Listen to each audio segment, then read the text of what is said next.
Euskal Herriko turra izango da, aurrerantzean Frantziako turra izan ere azken mendeetako erakusle garrantzitsuena. Bilakatu da, mundu mailan hain ezaguna den lasterketa. Euskaldun batek irabazi du azken etapa, ederra liatu du Pello Bilbaok Fast and Furious ere, deitu diote, bai jauna. Izan ere ez da gutxiagorako izan eta ederra liatu du baita ere gainera Frantziako turreko antolakuntzak ikurrina, bete-betean sare sozialetan bolo-bolo edatu baitu azken orduotan garaipen itzelonekin. Ikus dezakezue Pello Bilbao ikurrinarekin, berealeakoan baina kontraerasoan marka azaldu da eta ikurrina kendu egin du kasualitate zargazki horretatik. Ez dira ezatzean geratu, nola ez ba Diario Vasco eta El Correo Español. Hauteskunde kanpainan gaudela aztu ote zaio baten bati, ba ez eta guazen Arnaldo Otegik zer txokatu ote duen. Bai jauna, Pello Bilbaok etapa, izoarren Pello. Euskal Telebistako gizonezkoen jarraipen hautatu du Otegi jaunak eta guazen gizon gehiago zitze egitera segidan guazen konexioa zuzenean mesedez Sabin Etxarekin.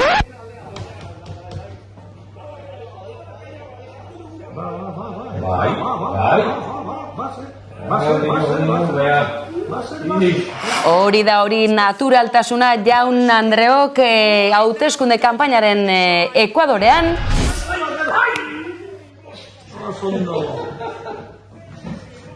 Oso ondo. Hostia, tío, Itzela, es que oso luze. Oso ulundi.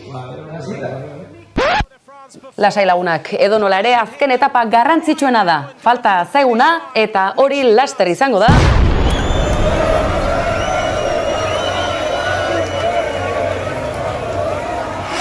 Euskal Herriko etapa surrealista eta jarraituena, zalantzari gabe, Bilabesarena.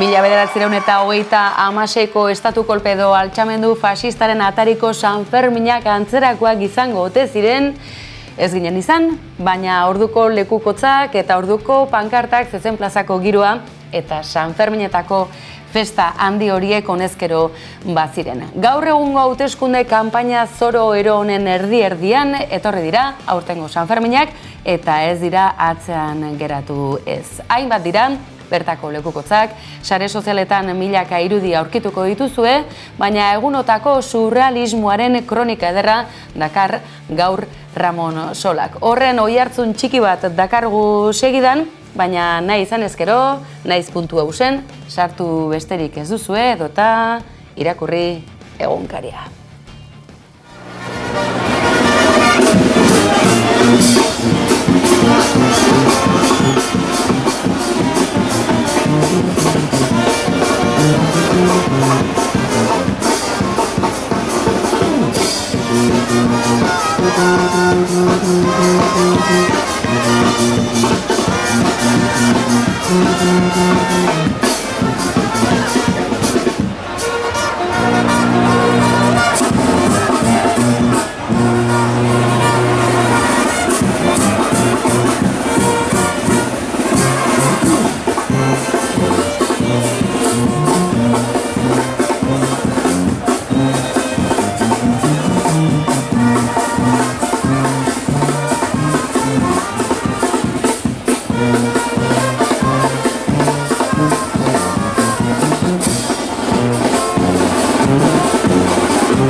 Kultura, ekonomia, oro har gizarte garapena, eredu konkretu bat egon badago eta Urdaibain gatazka hori nolabait agerian ere geratu da. Yin eta Yang horri buruz irakurri diogu gainera egunotan Amaia Ereñagari eta gaur, nola ez, plazer handiz gure artean dugu. Amaia, aspaldiko, eskerrik asko gaur geuren izateagatik. Aspaldiko, kaixo, zemoz, egine, ondo.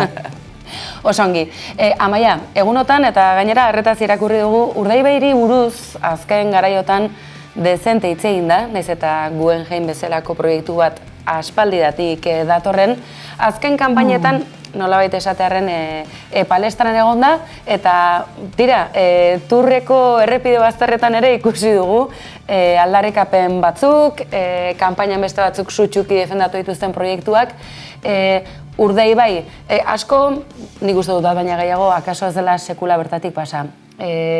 Urdaibai, nolako kokapena egin genezake, ezagutzen ez duen baten aurrean?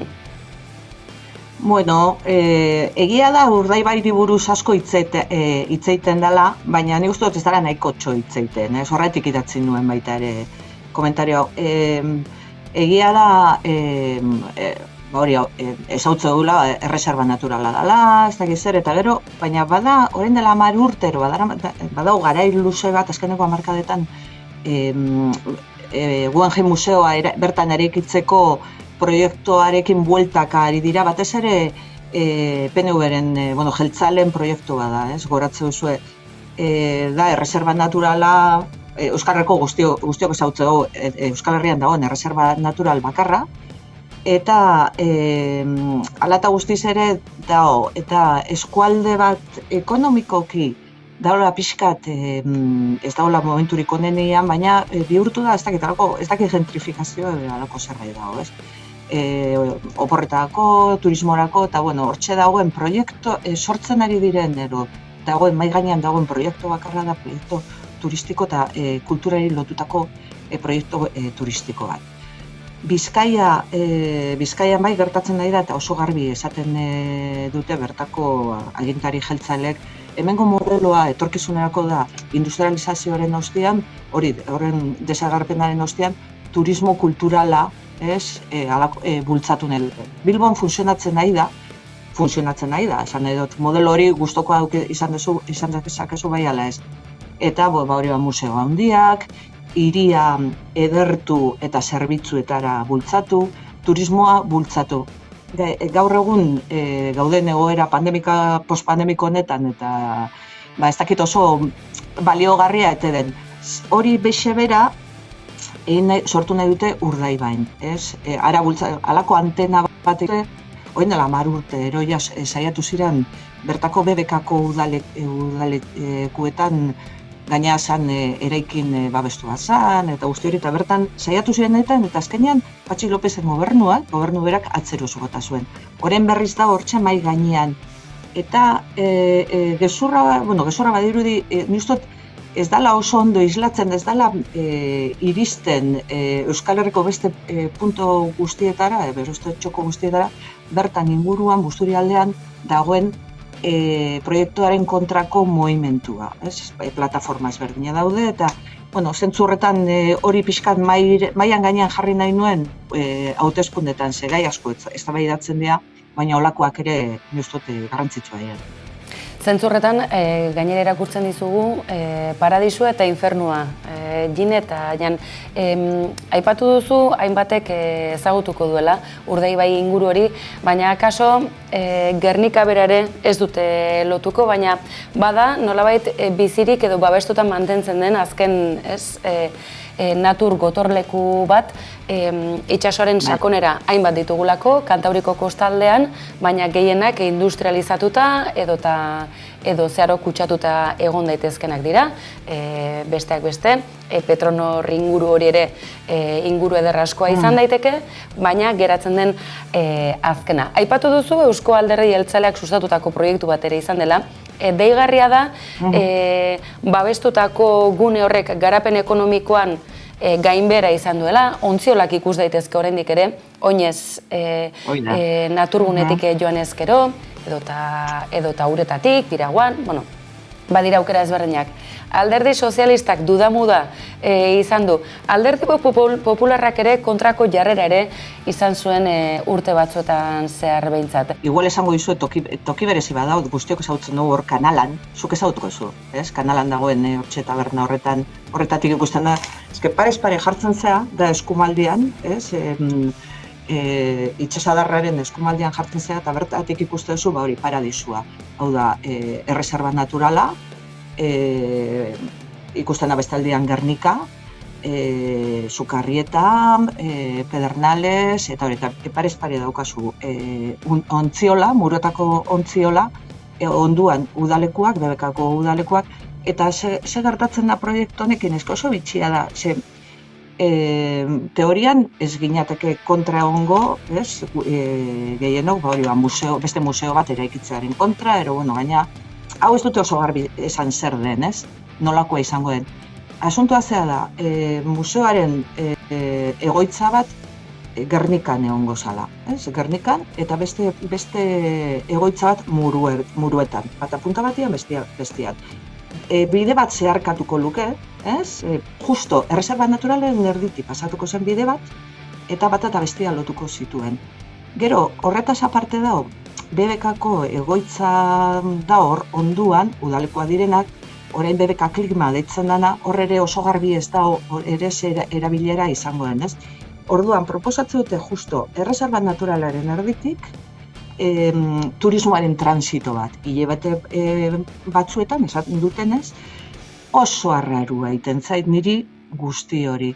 Eta gero, sortzeu galdera bat, ez? Zaite justo toki horretan, esan nahi dut behira zema toki dauden Bizkaian, esateko enkarterriak, eta beste toki batzuetan aurkitu ditzakezu gune natural batzuk hori egiteko, eta zaite justo hortxe, eta ze interesa dauden horren atzian. Eta gero beste galdera bada, ea turismoa araño mugituko ete den, eta nola mugituko zan baita ere. Zan nahi dut hortxe movimentu bat egongo zan, kotxetan iritsiko ziren, trenetan gero oinez pasatuko ziren. Nire zarantza asko sortze zaizkit, eta gero gauza bitxi bat gertatzen da honekin baita ere, hau impresio ez da personala, asko daukago baita ere, proiektu honen alde daola batez ere Bizkaiko Alderdi Jeltzalea, oso diputaziotik bultzatu den proiektu bat, oso zutxuki eta ez dakit nik ikuste diot Jaurlaritzari, Binezu Bidiari eta Jaurlaritzari halako zalantza punto bat, baita ere.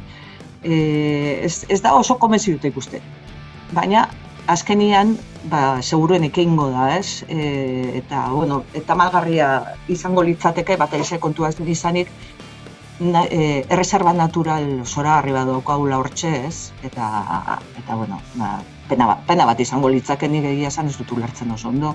Esplikatu beharko digute, eta, bueno, itxoiten gaude, diputazioak zezaten. Aipatu dituzu, Unai Rementeria, aldun nagusi zen garaian sutsuki sustatutako proiektua dela, Guggenheim Bilbaoren garapen bezala, eta erabakigunea gainera Bizkaian zegoela, sutsuki defendatzen zuen orduan, eta ez New Yorken, hori ere bada deigarria den zerbait, Bizkaia behin eta berriz aipatzen den gako bat delako, eta horrekin batera, hain zuzen ere, BBKaren lur horiek ere tartean izate, ezta?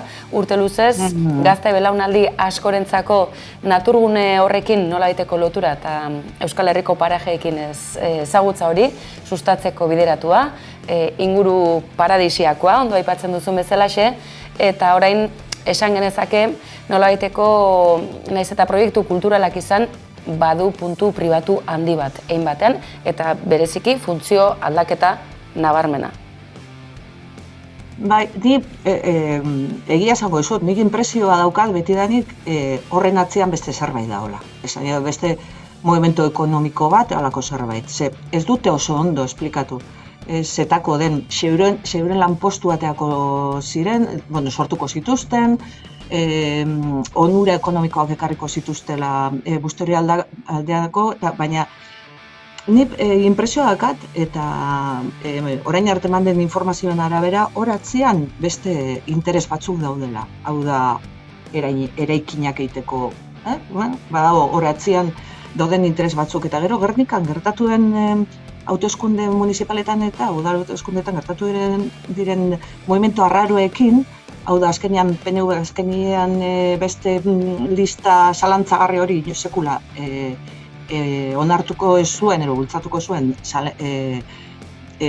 zerrenda hori, azkenean alkatetzan jarri du. Orduan da, sortxe, movimentu arraro batzuk ez dira hain arraroak ikusita baita ere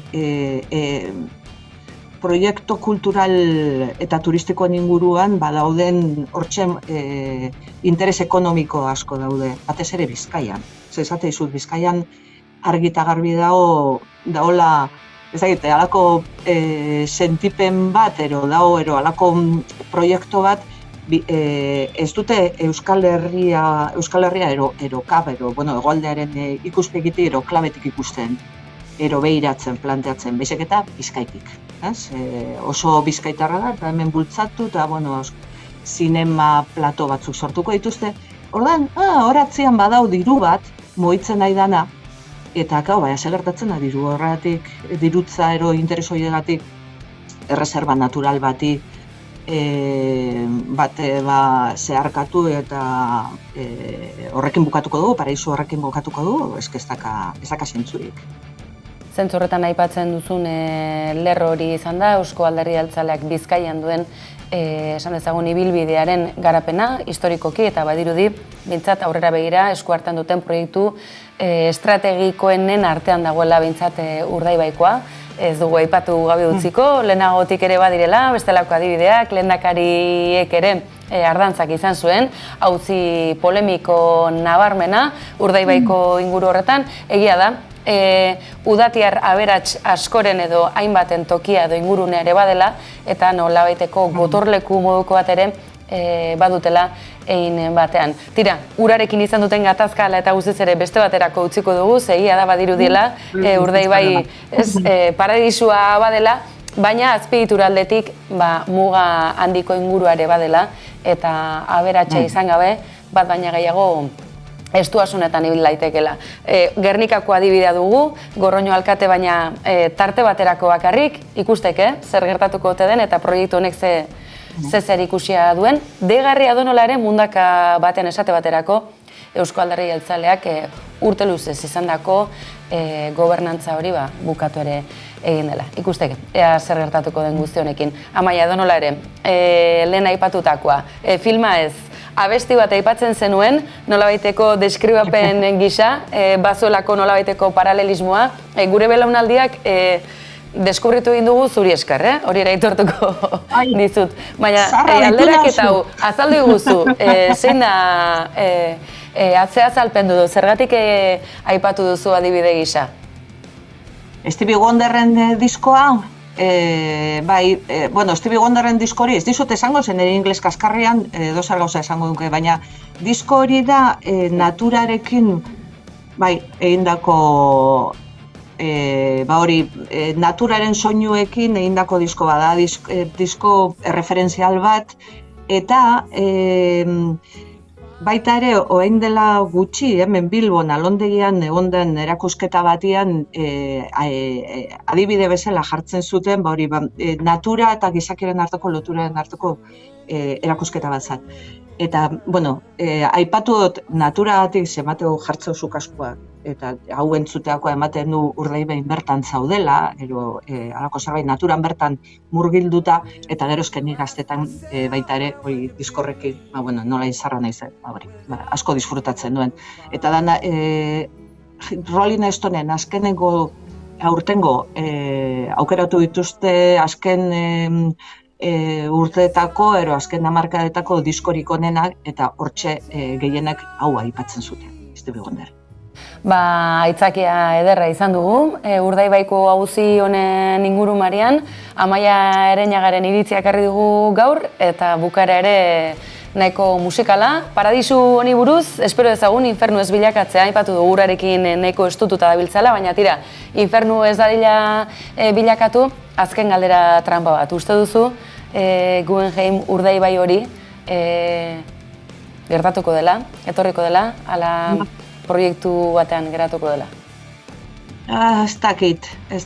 Zalantza dituz, oso aurrera doaz, lortu dituzte azken, Madrileko gobernuaren, orengo gobernuarekin, hemen diputazioetan eta udaletxetan egindako akordioen ostean, bakizu akorde guztien datzean beste akorde batzu daude. Eta orain dela aste batzuk onartu zen Madrilen diru laguntza bat eta honi bideratuta. Eta pixkanaka ni uste dut aurrera dijoaztela. Ez badao holan giza movimiento bat horren kontrakoa oso agerian agertzen dana, ni uste dut aurrera jungala. Esate dizut, interes ekonomiko asko daudelaren sensazioa, datuak dauzkagu honen atzetik. Zergaitik jarraitu nahi duten honekin aurrera, ni baiezkoen ezagun nuke. Ez baldin badago movimiento sozial bat, zerbait horren kontra holan pixkate argia, segurenik erekiko dute. Tira, hemen gonbitea edonola ere, gure ikusentzuleentzako, proiektu honek aurrera egin ala ez, Gernika, Euskal Herriko bihotz, memoriaren bihotz handietako bat, eta Urdaibaiko paradisu hori, oinez, bizikletaz, baita uretatik ere muruetako ontziola, sukarrietako inguru hori. Askotan norberak ikusi berri izaten duelako, halako astakeriak zenolako kaltea izan dezaketen, baita gu guztion ondareari dagokionean. Ez du ahaztu behar eta Bizkaia Euskal Herriare badela, baten batzuri ahaztu egiten bazai ere, edota alderantzizko kontzeptua garatua baldin badute, ezta? Euskal Herria Bizkaia da. Bai, erabatekua. Amaia Ereñaga, mila esker, gaur gaurean izateagatik, beste bat. Zure, plazerra izan da, oso, gerate.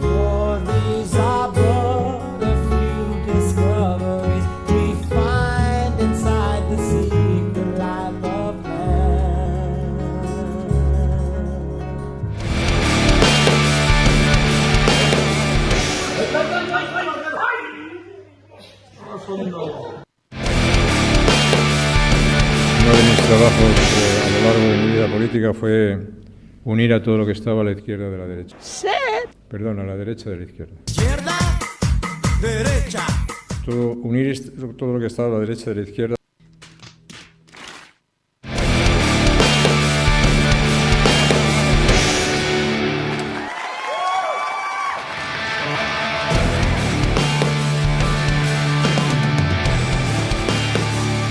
Body language aditua da Patricia Centeno, nahi izan ezkero, Twitterren badu kontua interesgarria, bertaratzeko gonbitea luzatzen dizuegu, eta gaurko honetan NATO, Zelenski, Ukraina eta nola ez, NATOko indar nagusiek Errusiari egin nahiko lioketen gerrate hori.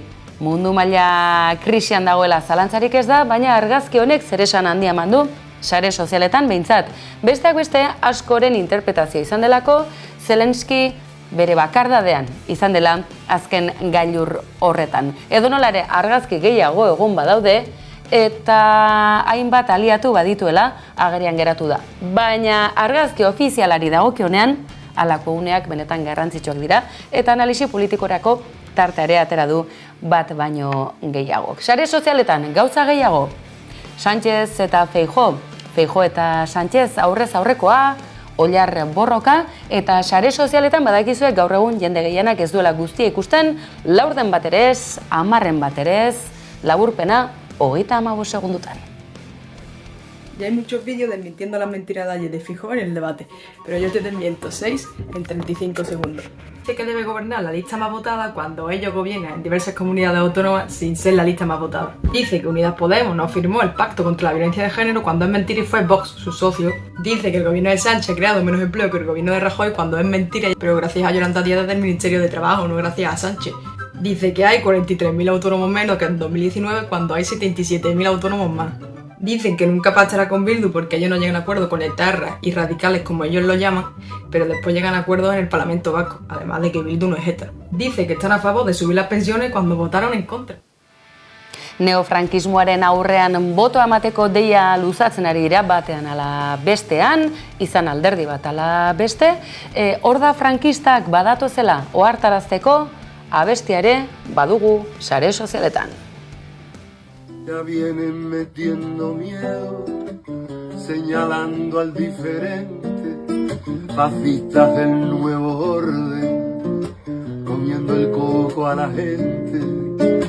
Ya están aquí los fantasmas, disfrazados de demócratas, destetados del PP, cansados de ser gaviotas, al loro los inmigrantes, mujeres gay comunistas, que vienen los salvapatrias, las nuevas hordas franquistas.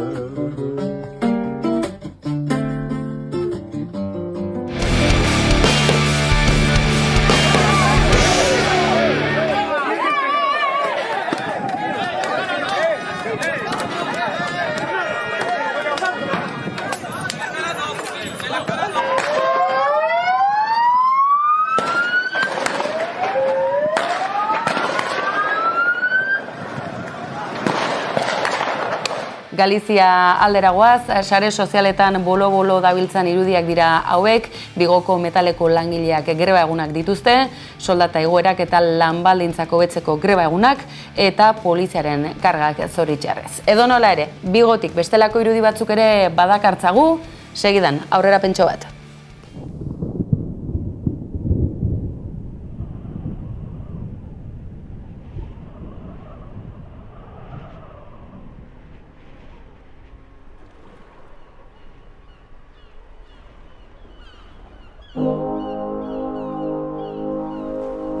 Creo que estoy enamorado, los dedos hoyos azules son como acordoceo cuando se apartan las nubes.